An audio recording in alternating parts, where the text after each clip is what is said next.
வியப்பில் ஆழ்த்தியது. உடுமலையை அடுத்த குறிஞ்சேரி கிராமத்தில் செந்தில்குமார் என்பவரது மகன் காதணி விழா நடைபெற்றது.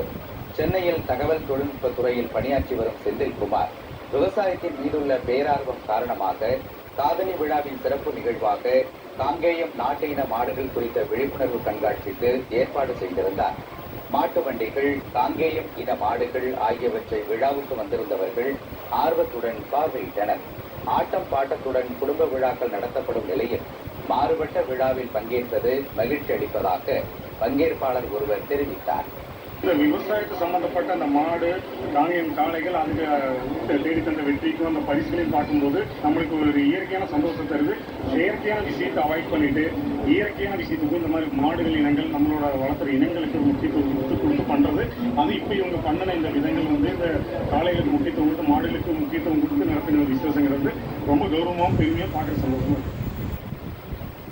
கலப்பின மாடுகளை புறக்கணித்து காங்கேயம் நாட்டு இன காளைகளை வளர்ப்பதற்கு தமிழக அரசு ஆக்கமும் ஊக்கமும் வழங்க வேண்டும் என காதணி விழாவில் பங்கேற்றவர்கள் கேட்டுக் கொண்டனர்.